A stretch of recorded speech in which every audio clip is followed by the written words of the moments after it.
ইংরেজরা এখন হাত কামড়াচ্ছে আর ভাবছে, সালা লক্ষ্মী ভাণ্ডার যদি আমরাই দিতে পারতাম, ভারতবর্ষ এখনো আমাদের হাতের মুঠোয় থাকতো। এত বড় ইস্ট ইন্ডিয়া কোম্পানির মালিক হয়ে এটা আমাদের মাথায় আসে নাই। আর একজন অশিক্ষিত ভদ্র মহিলা এইটার দ্বারা গোটা রাজ্য জয় করেছে। চিন্তা করো, এটাকে মেনে নেওয়া যায়? হ্যাঁ, ইংরেজরা নাকি কামড়াচ্ছে। হ্যাঁ, ঠিকই শুনেছ, হাত কামড়াচ্ছে। কেন?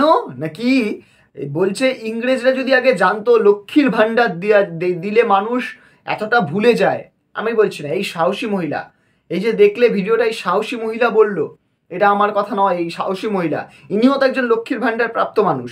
ইনি বলছেন, তো এনার কথাটা তো মানতেই হবে। বলছে ইংরেজরা যদি জানতো লক্ষ্মীর ভাণ্ডার দিলে এরমভাবে হয় সব কিছু, তাহলে হয়তো ওনারা এখনও আমাদের প্রতি শাসন করতো, আমাদের উপরে ছড়ি ঘোরাতো।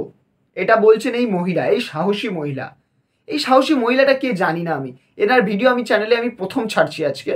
তো এই ভিডিওটা আমি দেখলাম, আমার ফেসবুকের ফিডসে আসলো, আমার দেখে বেশ প্রতিবাদী টাইপের লাগলো। ওই যে একটা ভিডিও ছেড়েছিলাম না একজনের, প্রতিবাদী টুম্পা, ওই টাইপের ভিডিওগুলো, ওই টাইপের ভিডিও আমার মনে হলো ভিডিওটা তোমাদের সাথে শেয়ার করি। তাই জন্য এই ভিডিওটা তোমাদের কাছে নিয়ে আসলাম, তোমাদের মতামত জানার জন্য। সত্যিই কি লক্ষ্মীর ভাণ্ডারের জন্য কোনো ইফেক্ট পড়েছে মহিলাদের মধ্যে? তোমরা কি বলতে চাও? তোমরা কি জানো? তোমাদের নিজস্ব মতামত কি আমাকে একটু কমেন্টে জানাও, যে লক্ষ্মীর ভাণ্ডারের জন্য সত্যি কি কোনো এফেক্ট পড়ে ভোটে? তোমরা আমাকে ওইটা জানাও। কারণ বলছে ইংরেজরা নাকি আফসোস করছে, যদি তখনও এটা হতো তাহলে নাকি এখনও শাসন করতো। মানে টাকার লোভ, মানুষ টাকার লোভে ভোট দিয়ে দেয়। এটা কি সত্যি কথা?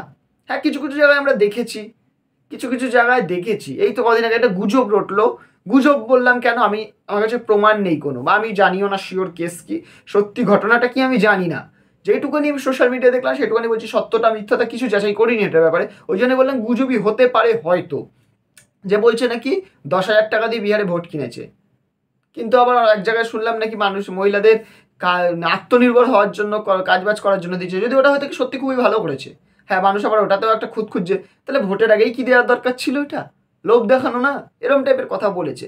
এবার নানা রকম মানুষের নানা রকম মতামত, কে ভালো বুঝে করছে। দেখো, তুমি যেটা ভালো জন্য করতে যাবে, কেউ না কেউ থাকবে সেটাকে খারাপ বলবে। আবার তুমি খারাপ করলেও অনেকে আছে সেটাকেই ভালো বলে দেবে। মানুষের মেন্টালিটি বলা যায় না।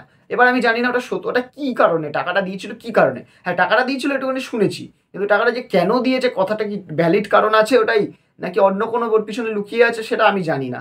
তোমরা কি জানো? তোমরা জেনে থাকলে সেটা আমাকে কমেন্টে জানাও। আর হ্যাঁ, এই ভিডিওটা যদি ভালো লেগে থাকে একটা লাইক করে দাও। এই মহিলাটাকে যদি তোমরা চিনে থাকো, এই ভিডিওটা মহিলার কাছে একটু শেয়ার করে দিও। আর এই দিদি, আমি আপনাকে জানাচ্ছি নমস্কার। আপনার এই প্রতিবাদী কথাগুলোর জন্য আমি আপনাকে ধন্যবাদ জানাই। প্রতিবাদ আছে আপনার মধ্যে, বোঝাই যাচ্ছে। তো যাই হোক, এই টাইপের ভিডিও যদি আরও দেখতে চাও, আমার চ্যানেলটাকে একটা সাবস্ক্রাইব করে দাও। আর হ্যাঁ, নোটিফিকেশন বেলটাকে বাজিয়ে দিও। ভিডিওটা একটা লাইক করে যেও। দেখা হচ্ছে পরের ভিডিওতে। টাটা।